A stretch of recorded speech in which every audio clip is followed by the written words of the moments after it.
Hey everyone, Kyle Mike here from MLive.com. Joined by Justin Rogers. Lions heading into their season finale this week, and there's one question I think on everyone's minds, which is what is the fate of Jim Caldwell? I think at one point this year his fate looked sealed. It certainly did to me when the Lions were 1-7 and just a mess at the midway point. They were firing people. But they've won some games now, 5 out of 7, and it's a much more complex or nuanced issue at this point. So I pose the question to you, Justin. Do you think Jim Caldwell will be coaching the Lions in 2016? I don't think either one of us can truly pretend to know without knowing the personality of the next general manager. My gut still tells me no, but he certainly has helped his case. I think I was asked in a radio interview a couple weeks ago, is there anything he could do to save his job? And I said, well, he could win the next 3 games and do so in convincing fashion. And I really think that they've been impressive in a lot of ways in both the New Orleans and San Francisco game. If they go to Chicago and blow them out, or even just win on the road in Chicago is a tough thing to do, then he's stated his case as well as possible with a 6-2 in reality, maybe a 7-1 second half if you give him some leeway on that Green Bay game. Yeah, it's he's definitely helped himself with the wins, and for me, the Fords like Jim Caldwell. That's everything I've been hearing, and I'm sure you've heard the same. Sure. There's a relationship there. They like the way he goes about his business and so forth, and with the wins piling up, they now have a case where they could sell the move to the public. And I think that was always an issue. When you're 1-7, if you finish with 2 or 3 or 4 wins in a season where you think you're going to make the playoffs, you have really no choice but to fire the coach. But in a case like this, where you finish, say, 6-2 if they beat Chicago in the second half of the season, 7-1 with the whole Green Bay thing or whatever, then you can sell it. And I think fans would still be upset, but there would at least be a case there of, hey, we're improving, we're getting better. And if you look at the biggest issue of the past couple of years and why the organization's been stunted and why they were ousted in the first round last year, why they struggled early this year is Matthew Stafford. And suddenly they have theoretically a solution there, or at least they could sell that as hey, we got Jim Caldwell and Jim Caldwell, and with these guys, Stafford looks great. He's a top 5 quarterback in the league in the second half of the season by almost any metric. He's 5th overall right now in accuracy. I mean, he's really improved under Jim Bob, and so you could point to all these things and you can make it happen if you really wanted Jim Caldwell back. And I do believe that there are certain members of the Ford family that do want to see that. Having said all of that, I would fire him, and I think it's still better than 50-50 that he will be fired. But he has a case, and that's something that he didn't have even 2 months ago. Yeah, Caldwell's responsible for all his staffing decisions. So I think he rightfully should be criticized for the Joe Lombardi selection. It didn't work out. He deserves praise for the Terrell Austin selection because that did work out to a great degree, especially last year. But he also pulled the trigger on Lombardi pretty quickly. I know a lot of people wanted to see it happen sooner, but was never going to happen after a playoff season.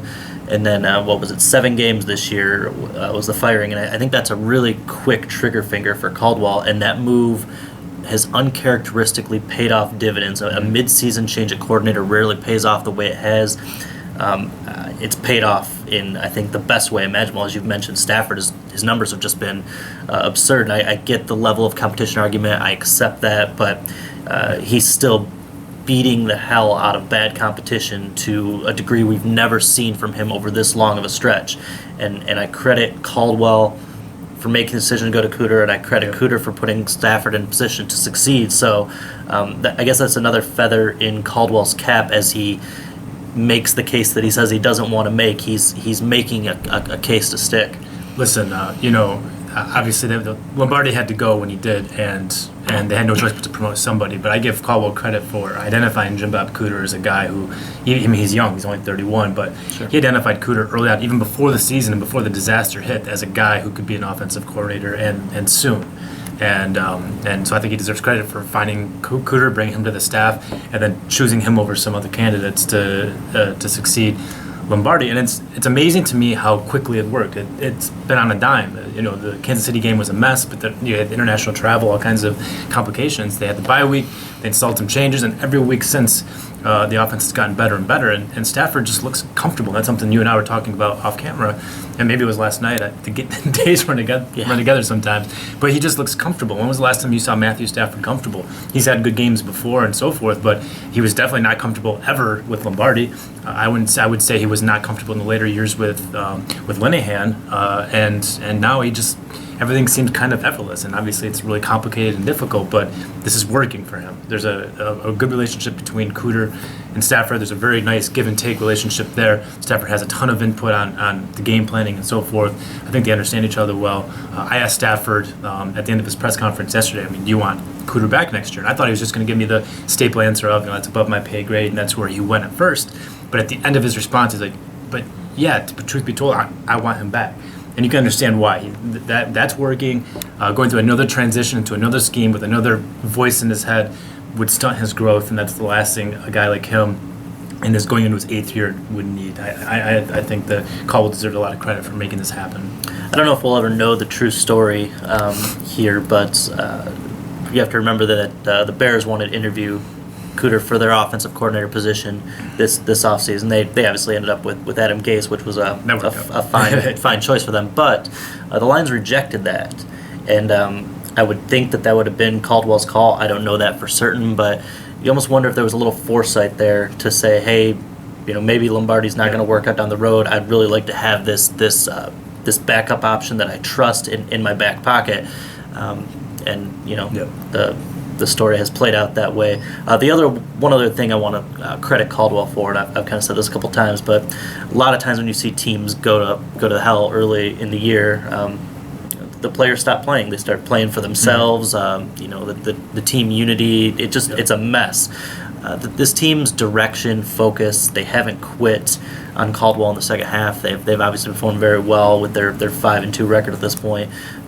Is a testament to what these players feel about this coach. They've always said that they like him, but you have to read between the lines with lip service sometimes. But what they've shown on the field has backed that up, and that's something that I think he deserves credit for, is keeping those guys rowing in the same direction. Just look at our old buddy Ndamukong Suh went down to Miami. Joe Philbin, that team quit on Joe Philbin, and I think it's fair to say that, and it was a mess. And you're absolutely right. That's something you haven't seen here. Even at the worst of the worst, when this team was 1-7, couldn't protect the quarterback, couldn't even carry out their assignments on the offensive line, couldn't really do much of anything on the offensive side of the ball. I thought this thing might go off the rails, and instead they've won 5 out of 7. And I know the schedule has lessened, but it would have been easy for this team to quit or to start playing for contracts or whatever. It does speak to how much respect I think the locker room has for Jim Caldwell, and I think ownership sees that. Again, I think that's just another reason why Caldwell has a chance to stick. I'm not advocating for it. I think he should be fired. I think he's underwhelmed. I thought there's a lot of miscalculations that went on going into the season. That's on him. But if the Fords want him to stick, and I still believe that could be a possibility, they have reason to do it. It's going to be a wild offseason. You could be looking at a complete wipe of the coach staff. You could look at maybe a coordinator or two sticking with a new coach, or everybody could be back. It's really all up in the air until we know who this general manager is. I think we'll know probably the first 3 weeks of January where they're going with that, and then I guess the real offseason begins. I think Matthew Stafford put it best midweek last week when he said, "I'm uncertain with the number of uncertainties there are for next offseason." That's about where we're at with the Detroit Lions. It'll be interesting because the Lions won't be that active on Black Monday. If Caldwell's going to make it through that, you would have to assume, because they're letting the GM choose what's going to happen with Caldwell. Certainly with some influence, I think, from the ownership though as well. For Justin Rogers, I'm Kyle Meinke. We are M Live. Keep it right here.